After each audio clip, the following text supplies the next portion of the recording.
The first section of this briefing has explained what Sharia is according to the authorities and institutions of Islam, and as promoted most aggressively by the organization known as the Muslim Brotherhood.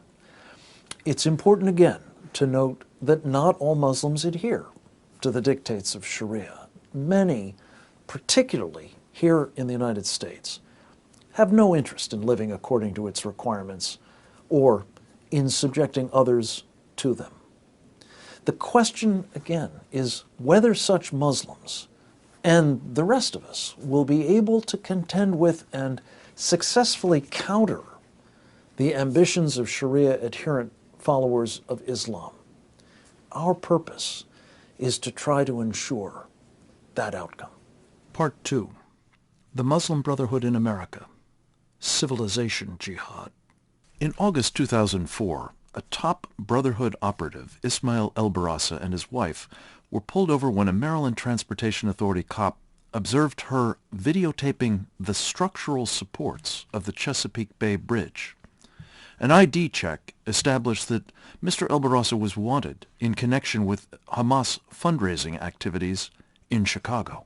The FBI subsequently executed a search warrant of the El-Barassa home in the suburbs of Washington, D.C. and discovered in a hidden sub-basement there 80 banker boxes containing the archives of the Muslim Brotherhood in America. A number of these documents became publicly available after they were introduced into evidence in the Holy Land Foundation trial, which was the largest terrorism financing conspiracy ever prosecuted in the United States. Parenthetically, the supremacist character of the Holy Land Foundation was evident in its logo, which shows a map of Palestine, minus Israel, with a superimposed sheaf of wheat. The defense in the Holy Land trial did not contest the authenticity of the documents found in the El-Barassa home. Several of these documents laid bare the nature, mission, plans, and infrastructure of the Muslim Brotherhood in America. One of the most illuminating and chilling was the Brotherhood's 1991 strategic plan for its operations in the United States. Entitled The Explanatory Memorandum on the General Strategic Goals of the Group and dated May 22, 1991, this plan was written by a man who was, at the time, one of the top Muslim brothers in the United States, Muhammad Akram. It contains a mission statement for the Muslim Brotherhood in this country that should alarm every American. Put succinctly, the Muslim Brotherhood's purpose in our country is to destroy Western civilization from within by our own hands and the hands of Sharia's adherents. The Muslim Brotherhood's strategy for realizing its mission of destroying Western civilization from within was described in another ominous bit of evidence, an undated Muslim Brotherhood document entitled Phases of the World Underground Movement Plan. An indication of the extent of the Muslim Brotherhood's progress in secretly establishing such a leadership cadre can be gleaned from the 1991 Strategic Plan. An attachment listed 29 groups under the heading A List of Our Organizations and the Organizations of Our Friends. Even today, the groups on that list still constitute the most prominent Muslim organizations in the country, and the fact that so few non-Muslims are aware of these organizations' ties to the Brotherhood attests to the success of its efforts to wage civilization jihad stealthily in America. For example, the first group listed is the largest Muslim Brotherhood front in the United States, the Islamic Society of North America, or ISNA. It serves as an umbrella group for all the other Brotherhood fronts, including many hundreds that have come into being since 1991. One prominent Ikhwan front, seemingly missing from this list, is the Council on American Islamic Relations, better known as CAIR. The reason it's not listed on this 1991 roster is that CAIR did not come into being until 1994. We know CAIR's Muslim Brotherhood pedigree, however, because the FBI wiretapped the group's organizational meeting in Philadelphia in 1993. It was attended by top members of a group that is on the memorandum's list, the Islamic Association for Palestine. As we'll discuss later, some of those operatives continue to lead care. The second phase of the Muslim Brotherhood's phase plan involves the gradual rollout of the Ikhwan's stealth jihad, including its operatives' infiltration of the government. It's important to note that the Muslim Brotherhood's plan says it has achieved a great deal of success in this respect. In Phase 3, the Muslim Brotherhood makes plain its ultimate objective: conflict and confrontation with the rulers. In other words, the Ikhwan is not nonviolent with respect to its strategy for America. That strategy simply has preliminary phases that would be more accurately described as pre-violent. In Phase 4, the Brotherhood envisions being strong enough to directly confront the government, albeit still through nonviolent means. As with Phase 3, however, the emphasis is on preparation for confrontation and conflict, including, in the fourth phase, through training in the use of weapons, both domestically and overseas, in anticipation of 0 hour. We dare not ignore the Brotherhood's claims that it has noticeable activities in such firearms training. Lest there be any lingering thought that the Muslim Brotherhood is actually a non-violent organization, the nature of Phase 5, in which power is seized, should put it to rest. Now that we've had a look at the Muslim Brotherhood's own playbook for civilization jihad, let's examine 7 of its stealthy techniques for destroying Western civilization from within by our hands.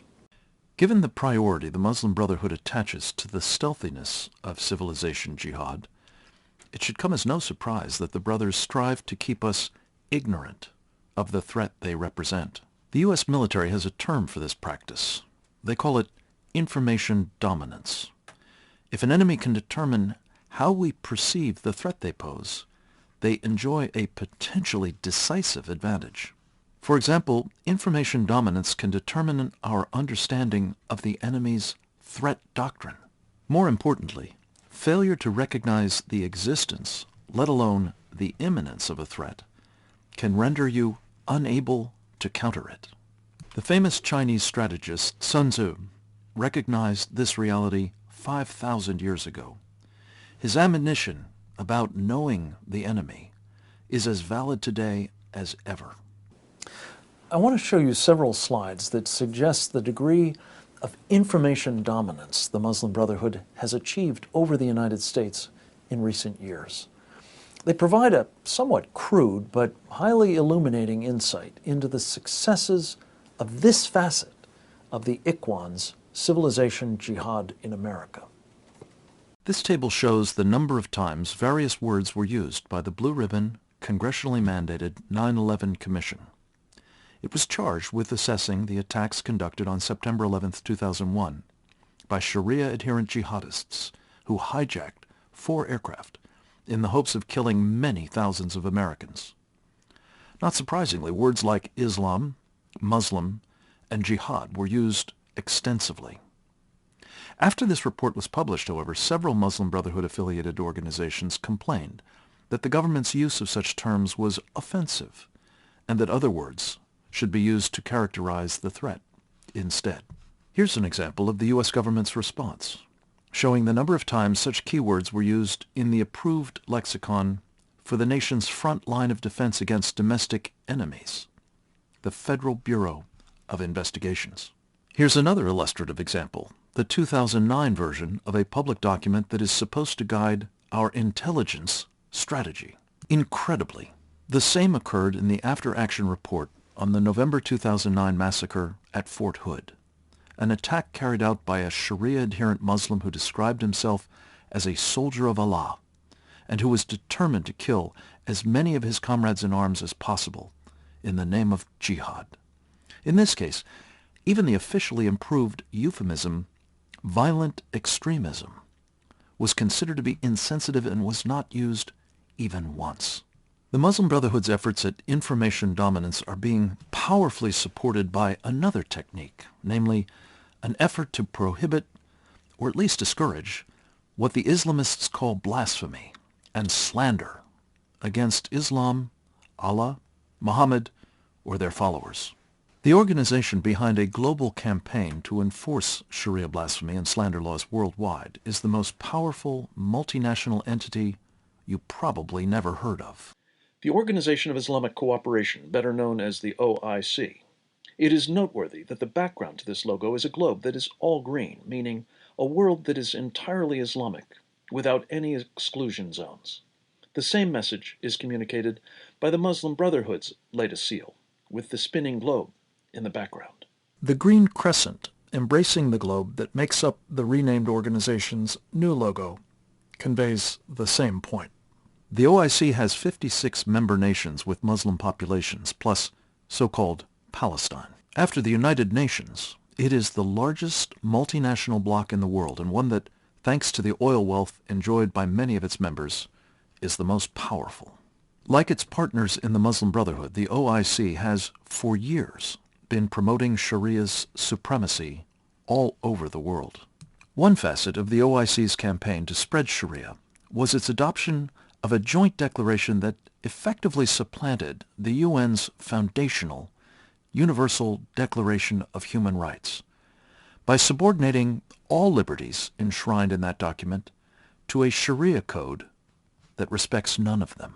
In recent years, the OIC has made a focus of its international efforts a series of annual resolutions at the UN human rights conclaves. These resolutions have called on UN member states to prohibit and criminalize expression that defames religions, although typically only Islam is specifically mentioned. In other words, the OIC's purpose is to enlist international law, or norms, in the effort to impose Sharia blasphemy laws. In due course, we'll discuss the various ways in which the U.S. government has sought to accommodate this facet of the stealth jihad. Lest there be any doubt that the OIC's efforts to criminalize opposition to Sharia's encroachment in the West are bearing fruit, consider the cases of 5 individuals. One is a parliamentarian in Holland, 2 are journalists and authors from Canada, and 2 others are activists, one from Austria and another from Denmark. All have been subjected to prosecution by tribunals in their home countries, nations that pride themselves on their contributions to Western civilization and their commitment to freedom. Yet those nations have now turned their power on these men and women for having the courage to exercise their right to free speech in the interest of preserving that civilization. An even more extreme case is that of Molly Norris, a cartoonist with the Seattle Post-Intelligencer. In April 2010, the brilliant satirists behind Comedy Central's popular animated South Park program were threatened by Islamists. They had brought down death threats on themselves by portraying Muhammad in a bear suit. Some speculate the so-called Times Square bomber was hoping to destroy, among other targets, the corporate offices of Viacom, which owns the program. Molly Norris proposed that her fellow cartoonists and bloggers show solidarity and protect each other by having an Everybody Draw Muhammad Day on May 20th, 2010. A huge response ensued, with tens of thousands indicating they wished to participate. The outpouring was so great that it unnerved Ms. Norris, prompting her to withdraw from the event and apologize to Muslims. Nonetheless, in July 2010, Ms. Norris was herself subjected to a fatwa by Anwar al-Awlaki, the spiritual leader of al-Qaeda in the Arabian Peninsula. It called for her murder. The FBI reacted by telling Ms. Norris that she should consider the threat to be real and change her name and appearance, then go into hiding. The Post-Intelligencer fired Molly Norris, and she has disappeared. This whole episode has been an object lesson for other members of the press who might contemplate abandoning the guidelines of the Society of Professional Journalists and the self-censorship they require. What are those guidelines? They were adopted in October 2001 by the Society of Professional Journalists, an organization that amounts to the Guild or Trade Association of the American Press Corps. The following are among the directions American journalists are supposed to apply to their reporting about the so-called War on Terror. Quote, when writing about terrorism, remember to include white supremacist, radical anti-abortionists, and other groups with a history of such activity. Unquote. Quote, avoid using word combinations such as Islamic terrorist or Muslim extremist that are misleading because they link whole religions to criminal activity. Be specific. Alternate choices, depending on context, include Al-Qaeda terrorists, or, to describe the broad range of groups involved in Islamic politics, political Islamists. Do not use religious characterizations as shorthand when geographic, political, socio-economic, or other distinctions might be more accurate. Unquote. Quote, avoid using terms such as jihad unless you are certain of their precise meaning and include the context when they are used in quotations. The basic meaning of jihad is to exert oneself for the good of Islam and to better oneself, unquote. And, quote, ask men and women from within targeted communities to review your coverage and make suggestions, unquote. With relatively few exceptions, the vast majority of the U.S. media has conformed to these directives at the expense of public awareness of the true nature of the threat posed by Sharia and its adherents, and, as a practical matter, in submission to their dictates concerning blasphemy.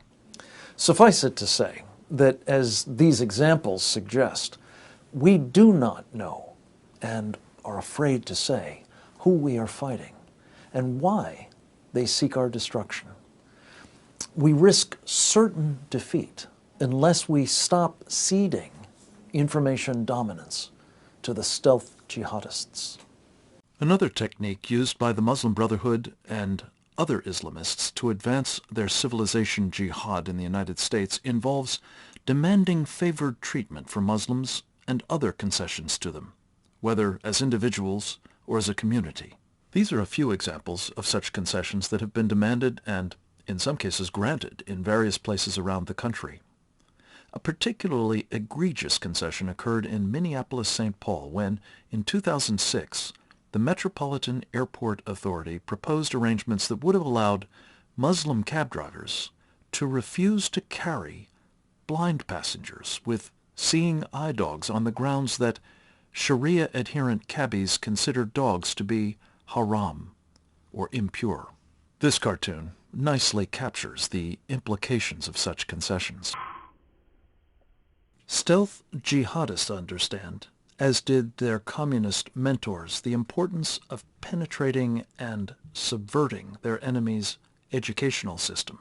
School systems across the country are under pressure to accommodate Islamist demands for official legitimation, preferential treatment, and opportunities for proselytization.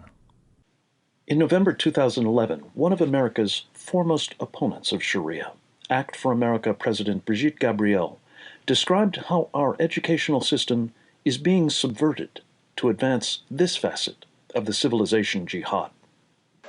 What's been happening with the universities, with the education system, is because of the oil wealth in the Middle East, the Muslims have been able to pour millions of dollars into our universities, setting up Middle East study department and political science department, and appointing Arab professors who are anti-America and anti-Israel, who are brainwashing our students into believing America is bad, Israel is evil, and we've got, they are embarrassed and apologizing for the country.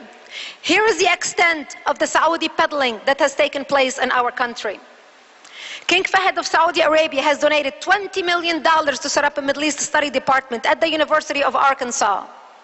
$5 million donated to Berkeley's Middle East department from 2 Saudi sheikhs linked to Al-Qaeda.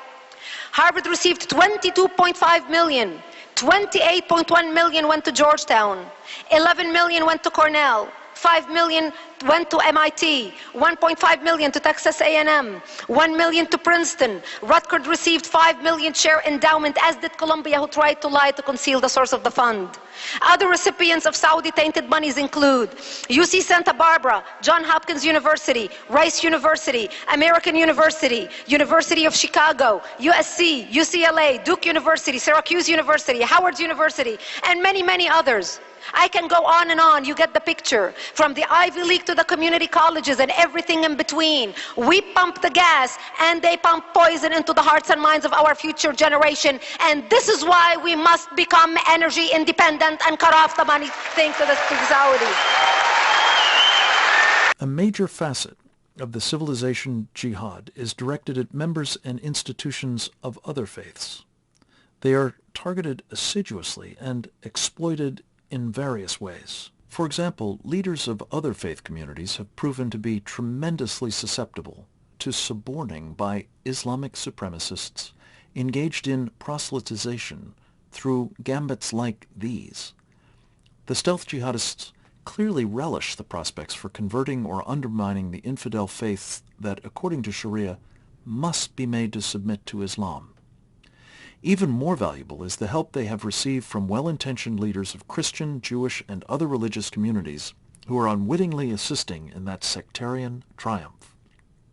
They are doing so by lending their prestige and political clout to Ikhwan-led efforts to suppress so-called Islamophobia and other forms of fitna or resistance.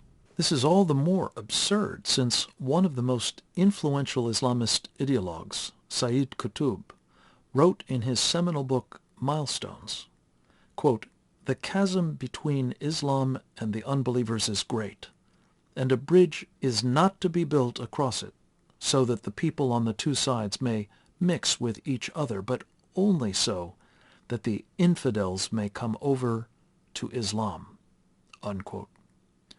All of the Muslim Brotherhood operatives engaged in interfaith dialogue understand this guidance and conform to it. A particularly astounding indication of the incoherence of some of the Islamists' Christian dialogue partners and evidence of the success of efforts to bring people of the cross over to Islam is evident in the phenomenon of Chrislam. As Christians believe Jesus is the Son of God, while the Quran says he is simply a prophet, one who will be responsible, no less, at the end of days for killing Christians and Jews as unbelievers. It's hard to see on what foundation this particular bridge melding the two faiths can be constructed. But as this sign outside a church practicing Chrislam makes clear, it is very much a one-way traffic pattern.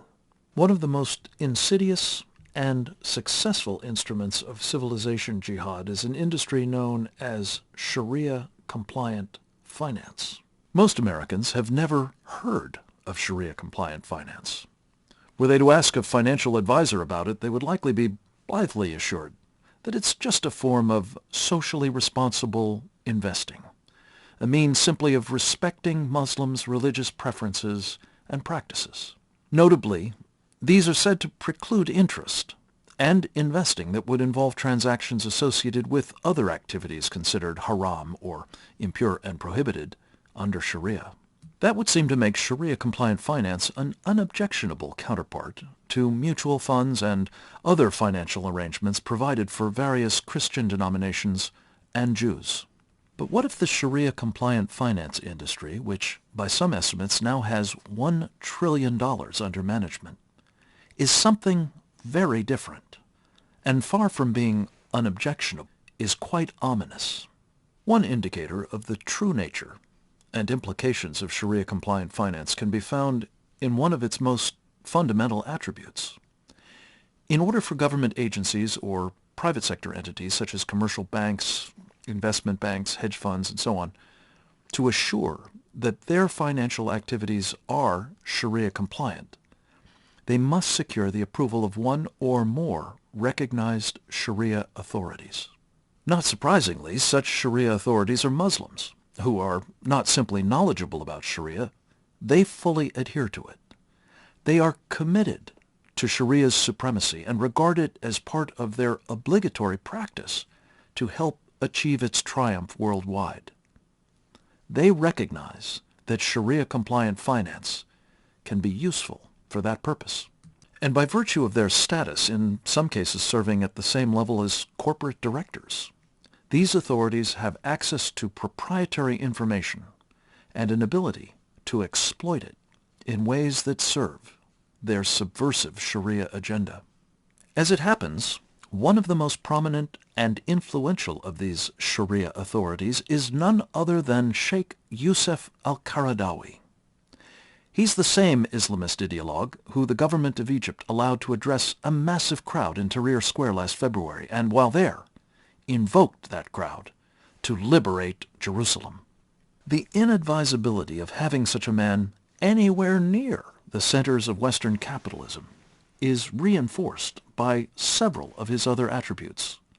For one, he is the spiritual leader of an organization whose mission is to destroy us from within by our own hands. For another, he regularly uses his television program, reportedly Al Jazeera's most popular show, to call for the murder of Jews, even Jewish women and children, as well as the death of American troops and other non-believers. Even more astounding is the fact that Qaradawi has explicitly described the tithing, or zakat, generated from the proceeds of Sharia-compliant finance as jihad with money. This reality should be evident insofar as Sharia directs that fully 1/8 of a faithful Muslim's zakat should go towards jihad.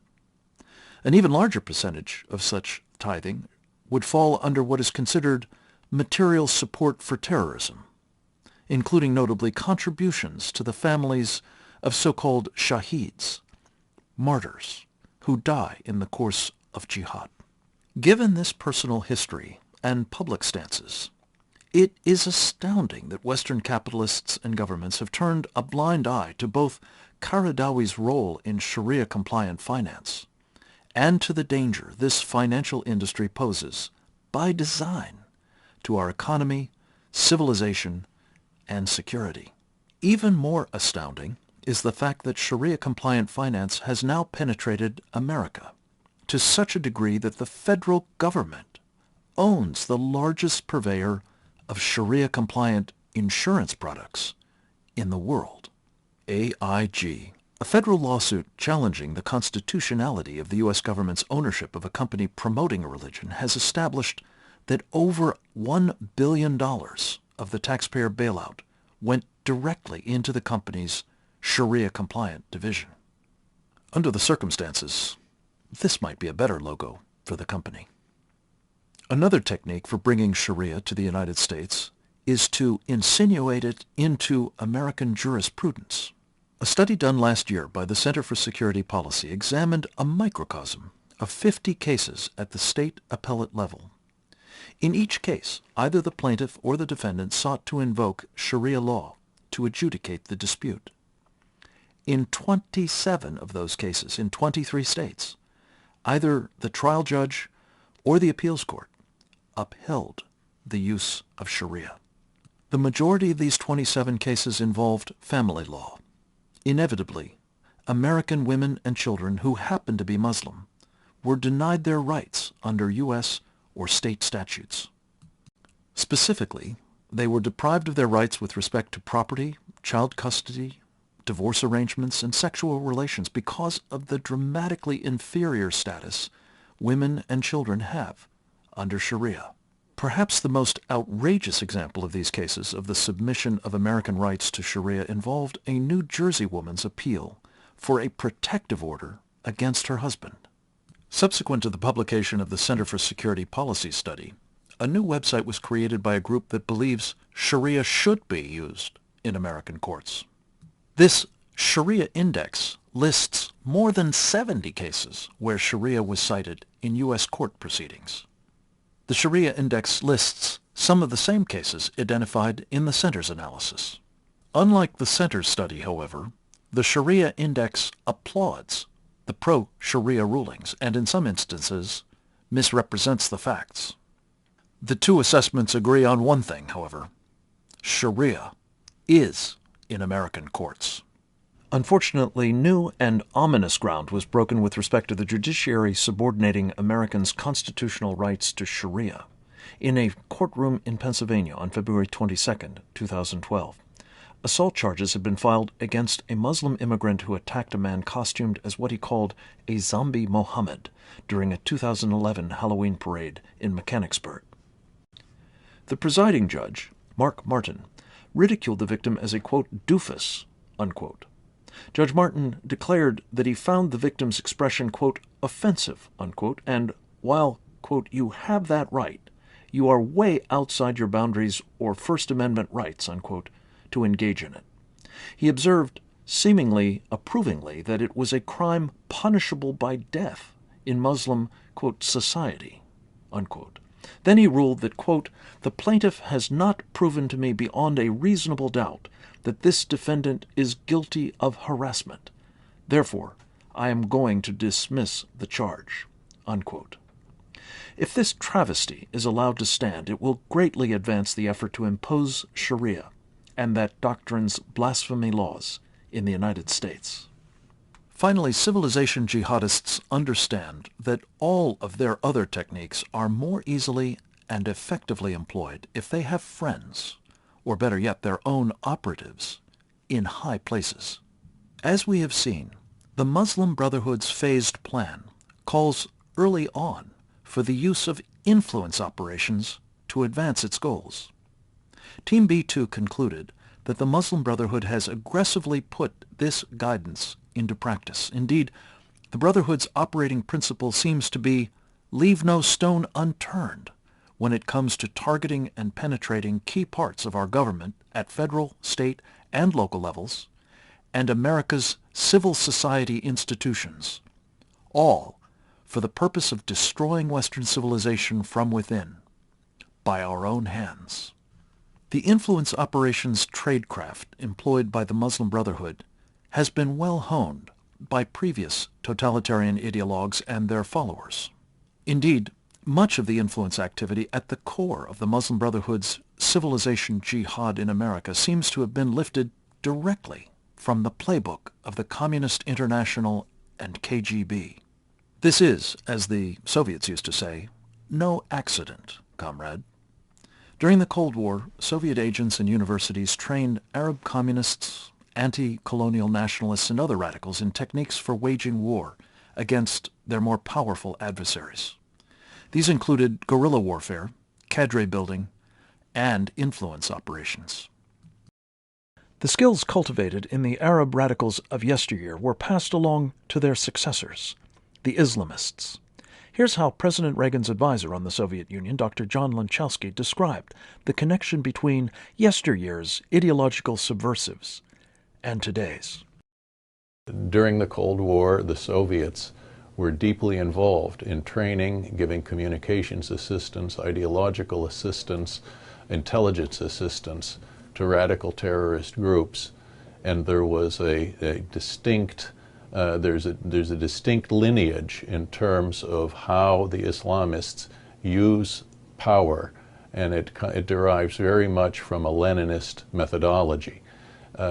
One can also say that the end justifies the means morality that is employed by the radical Islamists is almost identical to Lenin's end justifies the means morality, where it's a rejection of the existence of any objective moral standards and the assertion that whatever helps the revolution, or here, whatever helps the caliphate, is moral, and whatever hinders it is immoral. We'll discuss in the following sections of this course numerous examples of the Islamists' success in penetrating and influencing targeted communities in this country. For the present purpose, a single example will suffice. This photograph was taken at a Friday prayer service in the U.S. Capitol complex. These events draw outside guests as well as Muslims on the congressional staff. Unfortunately, a number of the participants are the sort of people who should not be anywhere near, let alone in, the nation's corridors of power. For example, in 2002, Anwar al-Awlaki was a guest imam for the Congressional Muslim Staffers Association. At the time, he was the imam at Dar al-Hijra, a Sharia-adherent mosque in the Northern Virginia suburbs of Washington, D.C. In that capacity, he not only ministered to 9/11 hijackers, he espoused Sharia and promoted Jihad, just as he subsequently did as the spiritual leader of al-Qaeda in the Arabian Peninsula. The latter role earned him a slot on the U.S. kill or capture list and resulted in his liquidation by an American drone strike in Yemen on September 30th, 2011. Next, we'll do a deeper drill down on the civilization jihadists' efforts to penetrate and suborn one of its highest priority targets in U.S. civil society, the American right.